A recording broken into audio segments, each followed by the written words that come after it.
בסחירה שהקדוש ברוך הוא מבקש מאיתנו לזכור, אנחנו זוכרים את שני הדברים, גם את בלק וגם את בלעם. מה יש לזכור? מה הדבר שאנחנו צריכים לזכור שהוא בא לקלל, לא קילל, הקדוש ברוך הוא סידר שלא מקלל, מה הבעיה כל כך? בעיקרון מה כתוב? את בלק אשר קרא כן. צריך לזכור את בלק שהוא קרא לבלעם. כן. ובלעם זה כבר על משהו עשה. יעץ עליך בלק בן מנהריים לקלל. כן. למען לזכור צדקות השם. השאלה היא באמת, מה רוצה בלעם מאיתנו? מה הוא רוצה? הוא הרי יודע שבורא עולם לא נותן לקלל, ומה שיגיד לך אתה תעשה. מה, בלק כועס עליו גם? זה עוד שאלה.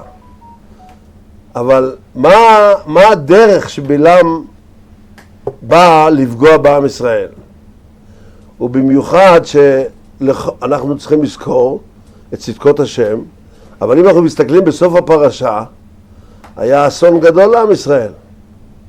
האסון הגדול שהוא נתן עצה להביא את בנות מדיין, ועם ישראל נצמד לבעל פאור, ובנות מדיין, לא? בנות מדיין, ומתו 24,000 מתו במגפה, ועוד כמה מתו עוד? כמה מתו באותו אסון? 140,000. איך 140? רש"י עושה חשבון שיש 88,000 שופטי ישראל, וכל שופט הרג 2. אז כמה זה? 88 כפול 2? 176. ועוד 24,000? 200,000 מתו מעם ישראל. שליש מעם ישראל נכחד, לפי השיטה של רש"י. הרמב"ן קצת שואל איך זה יכול להיות, אבל 600,000 בסדר, כמה מילים בחטא הגברים. 600,000 מהגברים. שליש. בשואה נהרגו לנו שליש מעם ישראל. במכת חושך יותר משליש קצת, לא? בחמושים. 4/5. מה זה אומר? אז מה זוכרים פה? מה הסחירה אומרת לנו?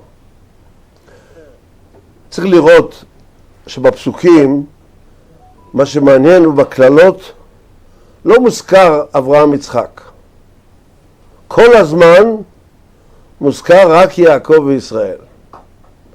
פעם יעקב, פעם ישראל, הרוב ביחד, וישא משלו. לך ערה לי יעקב ולך זוהמה ישראל. לא הביט אבן ביעקב ולא ראה עמל בישראל, כי לא נחש ביעקב ולא קסם בישראל. כעת יאמר ליעקב וישראל ולישראל, מה פעל כל? אז רש"י אומר שהוא רצה לקלל עם שני השמות, והוא לא ידע, כמו שאנחנו יודעים הרי שעם ברכה צריכים להגיד השם והשם, כל השם של הבן אדם. מאוד מעניין. אם אתה מתפלל על חולה, אתה צריך להגיד את השם שלו המלא. אבל אם אתה נמצא ליד החולה, ואתה רואה אותו, אתה לא צריך להגיד את השם. הוא פה. עכשיו בלעם הלך לראות את עם ישראל. העננים הקיפו אותם, והוא לא ראה אותם. אז הוא היה חייב להגיד שם. אז איזה שם הוא אומר? ינקב ישראל. אז הוא מנסה ינקב, לא הולך. הוא מנסה ישראל, לא הולך. אז הוא אומר, כעת הוא אמר, יעקב ישראל. וגם זה לא הלך. למה? אז הוא אומר, ראיתי במפורשים, שהוא אמר שביוד ובישראל טמון המילה כל, אז הקל לא נותן לו לקלל. הוא אי אפשר לקלל את הקל. מה יקרוב לא קבע קל? זה מה שהוא אמר. המילה קל נמצא בתוך ישראל. אני לא יכול לקלל את זה. ועכשיו נראה מה באמת הוא רוצה מיעקב ישראל.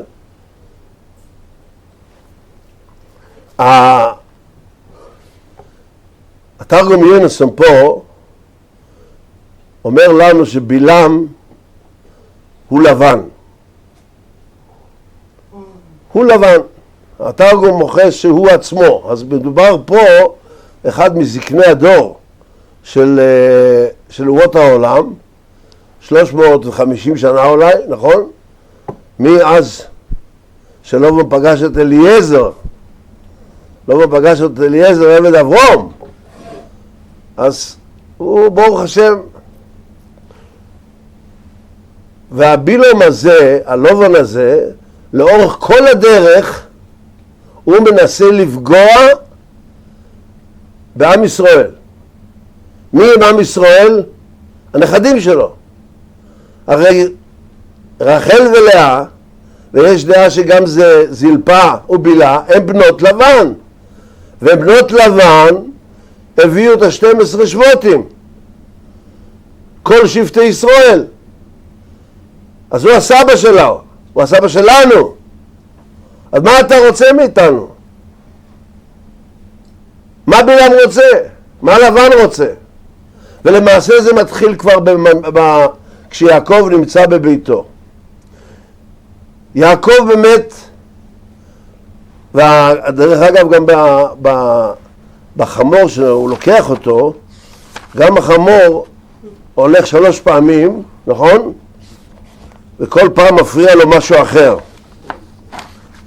נכון? פעם המשול, פעם השדה, ופעם הקיר והוא נשאר שם. כל פעם הוא יכול ללכת לאיזשהו צד. פעם השלישית כבר לא. ואז הפעם השלישית מכה אותו בלעם במקל, ואז הוא אומר לו, למה הכיתני? מה זה כל הצדדים האלה? אומר המדרש תנחומה, ואתה תעתון אל הדרך. אז והיו הסימנים האלה, שאילו ביקש לקלל את בניו של אברהם, היה מוצא מכאן ומכאן. המקום הראשון שהחמור כביכול לא יכולה ללכת, אבל היא יכולה ללכת בצד ימין או שמאל, אברהם אבינו היה לו קטורה, היה לו ישמעאל, היה פגם בזרע של אברהם, אפשר לפגוע בו.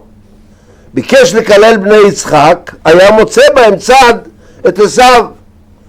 אבל ותלחץ אל הקיר, זה בניו של יעקב, לא מצא בהם פסולת ליגע בהם. לכך נאמר בשלישית שהיא נשארה במקום ולא זזה, היא לא יכולה לעשות ימין או שמאל. אז יוצא מכאן שבאמת גם המהלך של בלעם הוא לקלל את מי הוא באמת רוצה? את יעקב, את בניו של יעקב. ובניו של יעקב הם בניו שלו. אז מה אתה רוצה?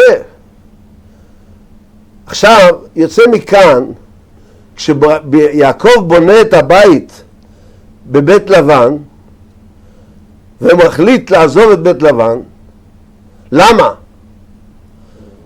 אומרות לו שני בנותיו, כי נוכריות נחשבנו. השם אמר להם לעזוב. השם אמר לא, להם לא. הם אמרו לו מה הן מרגישות. מה מרגישות שני הבנות?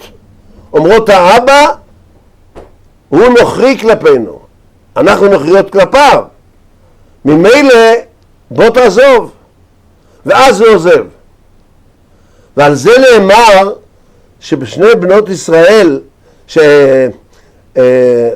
ולאה הקימו את בית ישראל, רות, מברכים אותה, שאת רחל ולאה תהיו, כי ביתך יהיה כבית רחל ולאה, שהקימו שתיהם את בית ישראל. במה הם הקימו שתיהם את בית ישראל? בזה שהם התנתקו מלבן.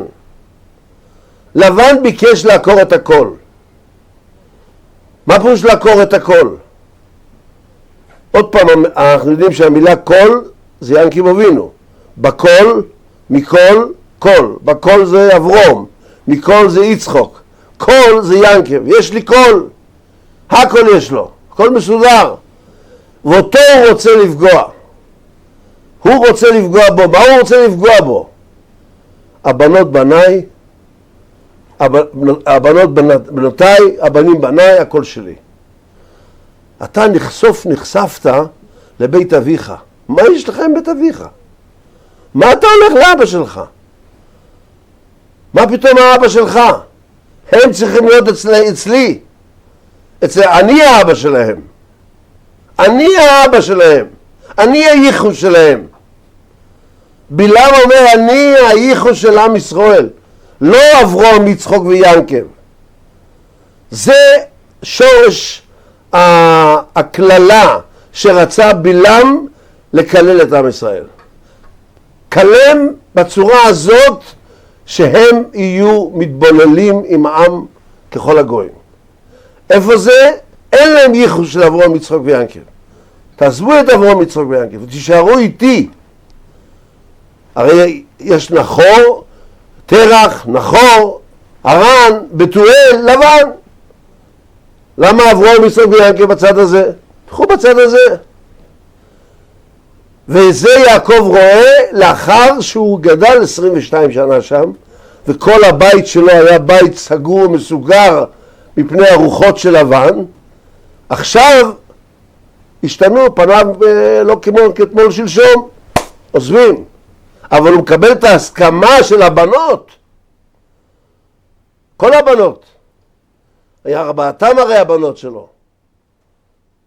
כתוב במקדמונים שעם ישראל נכנס לכור הברזל, כור הברזל במצרים, כור ההיתוך. הברזל, מי זה הברזל הזה שאנחנו נכנסנו וניצלנו בו? ברזל זה ראשי תיבות של בילה, זלפה, רחל, לאה. זה הברזל שלנו, שאנחנו מחזיקים מעמד מהאימהות.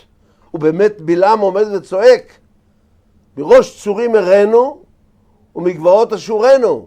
אני רואה את האבות והאימהות שלהם. מה הוא רצה לפגוע? באבות והאימהות. שלא יהיו לנו הייחוס לכיוון של האבות והאימהות שלנו. זה הייתה המטרה של בלעם. זה המטרה של לבן. לבן הוא בלעם, בלעם לבן. יוצא מכאן שהוא פוגש, הוא אורח מהבית שלו, ואז לבן רודף אחריו, ושם הם עושים את הוויכוח הגדול.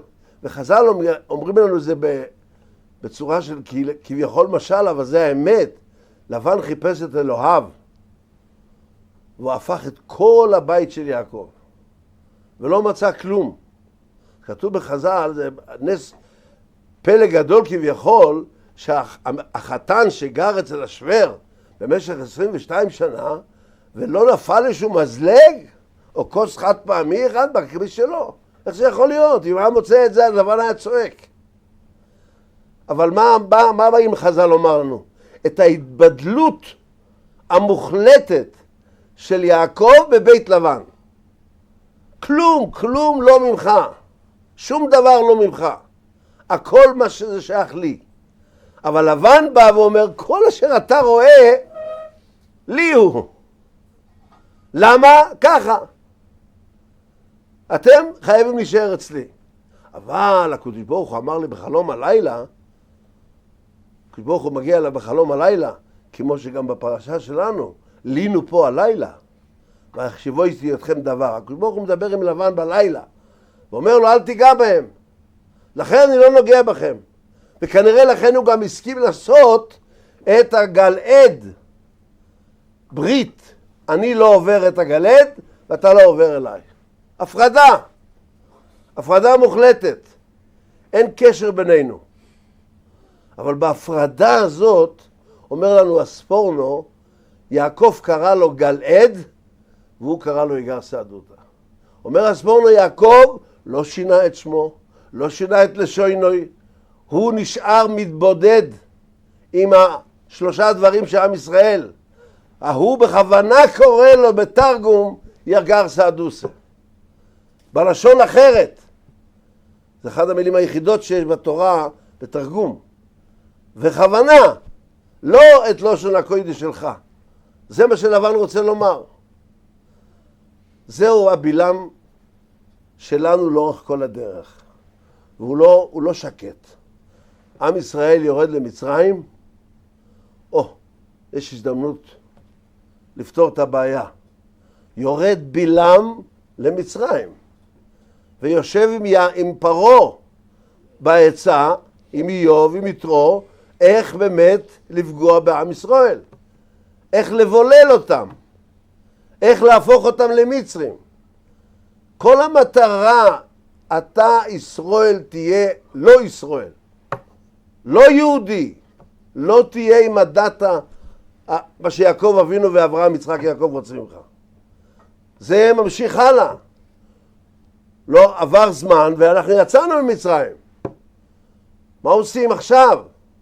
הולכים לכיוון ארץ ישראל, מיד לכיוון מתן תורה וארץ ישראל, שולח להם את עמלק. ויבוא עמלק, אומר לנו התרגום, הוא שלח אותו להפריע לנו ואולי לגרום לנו לא להיכנס לארץ. ויחלוש. אחרי זה היה 40 שנה שקט. עם ישראל במדבר, יופי, לא מפריע לו מדבר. לא הפריע לו. עכשיו השנה האחרונה, היה מלחמה עם סיחון ואוג, חודש אלול, זה היה בחודש אלול, סיחון ואוג, פתאום מנצחים גם בחודש אלול, ניצחנו את סיחון ואוג, ומתקרבים להיכנס לארץ, ניסון נכנסו לארץ. בא בלק וקורא לבלעם תבוא לפה, בראש השונה, ותמצא את הרגע שבו יראו אילום כועס. ואתה הרי יודע מתי הוא כועס. למה באמת היחיד שידע מתי כועס בורא עולם? למה שהיחיד שחיפש את זה. אף אחד לא רוצה לנצל את הרגע הזה שבורא עולם כועס. מי כן רצה? בלעם. אז אם הוא היה לו עם מישהו, עסק עם מישהו, הוא תפס אותו וקילל אותו. והצליח כנראה גם. למה שבברכות הוא לא הצליח. רק כוח לקלל. למה שהראיה היא, למה הוא לא בירך את בלק? הוא לא היה... אם הוא היה מברך, אז הוא בירך את מי שהיה מבורך כבר. ולכן הברכה כביכול הצליחה. את אשר תברך מבורך, הוא מבורך כבר. אבל לקלל, כן. למה? למה שזה היה המהות שלו. המהות שלו, תלמידיו של בלעם, עין רעה, רוח גבוהה, כל המידות הרעות, מאוד מעניין. תלמידיו של אברהם ותלמידיו של בלעם. יש שני בתי מדרשות. מאוד מעניין, אני לא חשבתי שצריך להיות בית מדרש לגאווה. צריך בית מדרש לגאווה? זה... לא, אבל כתוב שהיה פה בית מדרש. בלעם היה לו בית מדרש לרוח גבוהה ולעין רעה והכל. על אברהם אבינו אני מבין שצריך בית מדרש. ללמד מישהו שיהיה במידות טובות. אבל אם חז"ל עשו את זה כביכול, זה אומר שאם אתה לא בבית מדרש הזה, אתה בבית מדרש הזה. וזה המפחיד. אתה יכול להיות בבית מדרש של בלעם. יש שני בתי מדרשות. והמעניין הוא שבאמת, אברהם אבינו היחיד שכתוב עליו שהיה מחנך. היחיד בתורה שכתוב עליו שהיה מחנך. וירק את חניכיו. היה לו חניכים. על אף אחד זה לא כתוב. ומתי זה כתוב? מתי שהוא הולך להציל את מי? את מואב. וירק את חניכיו. אברהם אבינו לוקח את התלמידים שלו, והולכים למלחמה להציל את לוט. למה הוא הולך להציל את לוט? למה שהוא יודע שבלוט יש את מואב ועמון, ובמואב ועמון יש את רות ונעמה המונית, ממילא יש שם את מלך המשיח, אז הוא הולך להציל אותם. ועכשיו התלמיד, הבילו בצד השני, לוקח את תלמידיו, את נעריו איתו, לקלל את עם ישראל. זה הלך הציל אותו, זה הולך קילל אותו. זה שתי... אבל המטרה היא לגרום לעם ישראל לא להיות בדד. אתה בשיטה, ינקב אבינו היה בשיטה, אחרת מאברהם, אחרת מיצחוק, להיות בדד. אברהם קיבל את כל הגרים, כל האכנסוסורכים, באו אליו, הכניסו אליו, יצאו אליו, הוא לא היה בדד. יצחוק המשיך, אבימלך, בארות, ינקב, אוהל. יושב באוהל, תורתו אומנותו, ולא יוצא לשטח.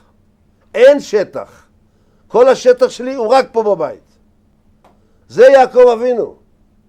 ולכן אברום תיקן עירוב תבשילין. למה עירוב תבשילין? שהם יבואו אורחים. אברום אבינו מלא אורחים. ינקי אבינו הגיע לארץ ישראל, תיקן תחומים.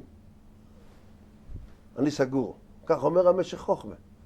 יעקב אבינו היה אחרת מאברום ויצחק ינקי. למה? עם לבדד ישכון. ואת זה רוצה בלעם לפגוע. אתה אל תקבע לי תחומים לנכדים שלי ולנינים שלי. תן להם לצאת. צא ולמד. מה ביקש לבון הארמי? מה זה צא ולמד? אומר לו לבן, תצא. אל תישאר בבית. תצא.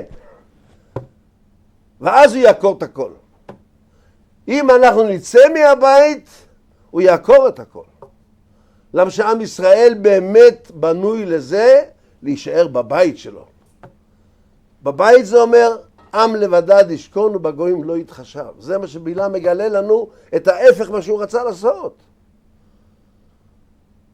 ואם הוא לא מצליח, אז הוא בא ואומר, עצה. והעצה הזאת הצליחה. העצה הזאת כביכול הצליחה. שמה? לבולל את עם ישראל. הוא הוציא את עם ישראל מהבית שלו לבתי בנות מדיין, ושם עבדו עבודת זרה וגילוי ערייס. עכשיו מה קורה? מגיע סוף הפרשה שלנו ומספרת לנו עוד מפגש. המפגש לאורך כל הפרשה היא בין לבן ליעקב. אבל בסוף הפרשה נפגשים עוד שני קנאים. שני קנאים של עם ישראל. יעקב אבינו הגיע לשכם. הגיע, עשה תחומים. אף אחד לא יוצא מהבית. חבר'ה, להישאר בבית. אבל אחת לא שמעה בקולו. ואחת יצאה. וכשהיא יצאה, קרה מעשה זנות. יצנית. היא לא נשארה כמו שיעקב אבינו רצה. זה היה עונש. תביעה. אנחנו לא מבינים בזה בבית של יעקב, אבל ככה כתוב. היא יצאה. וכשהיא יוצאת קורא הזנות. באים שני האחים הקנאים הגדולים, שמעון ולוי אחים. הכזוני עשו את אחותינו? בשום אופן לא. והם עושים תחבולה והורגים את כל שכם. שני קנאים שלא מוכנים שבבית שלנו יפגעו. ואם מישהו פגע בבית שלנו, אין לו קיום. כולם. כולם משת"פים. אין הבדל. כן? עכשיו מה קורה בפרשה שלנו? מגיע הבן שלה, הבן של דינה, שאול בן הכנענית. מי זה שאול בן הכנענית? זה הבן של שמעון ודינה שהתחתנו וקראו לו על השם של חמור, בן הכנענית. הוא זמרי בן סלו. בגיל 300 לוקח את הנערה מהבת מלכים והיא באה אליו ואומרת לו, אני רוצה רק עם משה רבנו. אבא שלי אמר, את הולכת רק עם הגדול הדור. אמר לו, הגדול הדור זה אני. הוא בן 80 וכמה, 85. אני אל תריד. ואז מה הוא בא למוישה ועושה שבת המייסה? מה הוא טוען לו? מה הייתה הטענה? בא הקנאי שמעון ונותן צעקה על מוישה רבינו, לא תשמור על עם ישראל. עם ישראל יוצא החוצה. למה הוא יוצא החוצה? ללכת לזנות ועבודת זרה. תכניס אותם לפה, נגייר אותם, את נשות מדיין, ואז מה יהיה? אולי יהיה גיור לא כהלכה, אבל לא יהיה עבודת זרה. עם ישראל יישאר עם עבירה של גילוי ערייס. זה טענה או לא טענה? משה רבנו נבוך כביכול. מגיע הקנאי השני, האח שלו, פנחס, בן אלעזר, בן אהרון הכהן, שהוא מגיע מייחוס, מה הייחוס שלו? מצד אחד יש לו אחד שמסלסל בשערו, יוסף, מצד שני יש לו את פוטי, פיתם הגלים לעבודה זרה, זה יתרוי, זה שני הסבות שלו, והוא בא בקנאות. עם שני הדברים האלה, הוא תיקן את שני הדברים האלה בצורה נכונה, והורג את הזמרי. לא, אין עבירה קטנה בשביל לא ללכת לעבוד זרה. אין דבר כזה. אנחנו שומרים בשלמות על הבית, אין בקצת.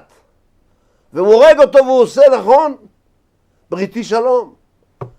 זה שני הקנאים. והפנחס הזה זוכה בפרשת מטס להרוג את בילום. הוא ממשיך את הדרך, וגם את בלעם הרגו בחרב. אומר התרגום יונתן שם במקום, נגמור. אומר התרגום יונתן שם,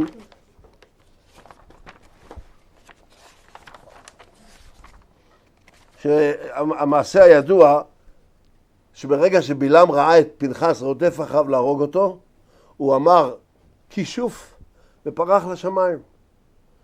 אז פנחס ראה את זה, אמר את שם השם ועלה למעלה.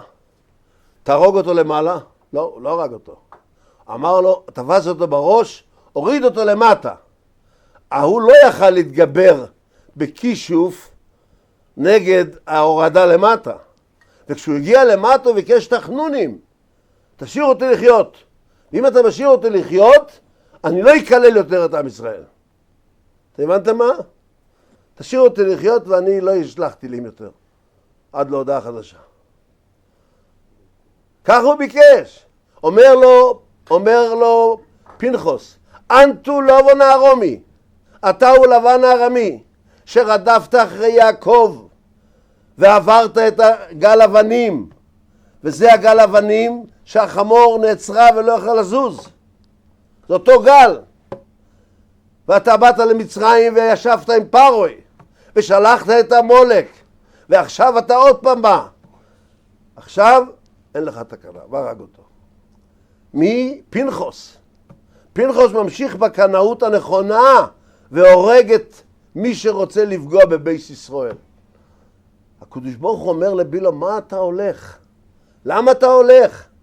עושה לו את כל הסימנים. והוא מגיע לאותו גל עד. והפעם היחידה שהוא מכה אותו, את החמור, במקל. נכון? במקל, איך הוא יקע את החמור? במקל אשר בידו, נכון? התורה צריכה להגן לו שיש מקל? יקע את החמור, מה זה חשוב במה?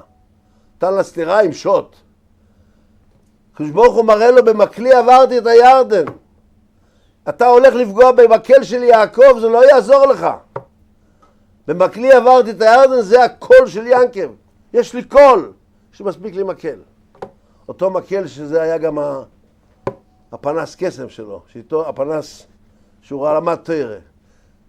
יעקב אבינו יושב אוהל. יעקב אבינו תורתו אומנותו בבית. לא לצאת החוצה ולהיסגר בפנימיות. להיות עם לבדד ישכונו בגויים לא יתחשב. כל הכללה של בלעם לפגוע בדבר הזה. את זה צריכים לזכור. אתה צריך לזכור שיש אפשרות להוציא אותך מהבית. והקדוש ברוך הוא מציל אותך עם הגזרות הנוראות להשאיר אותך בבית. כל חוקי נירנברג היו החוקים הכי טובים לעם ישראל.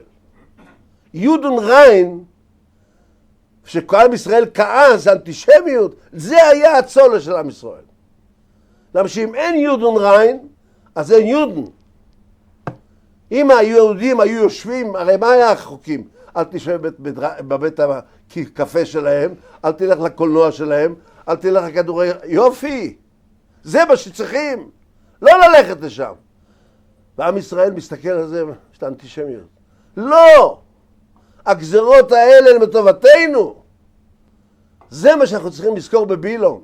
בבילום נזכור שמגיע צרות לעם ישראל, מגיע גזרות, הם כדי להחזיר אותך לאוהל של יעקב אבינו.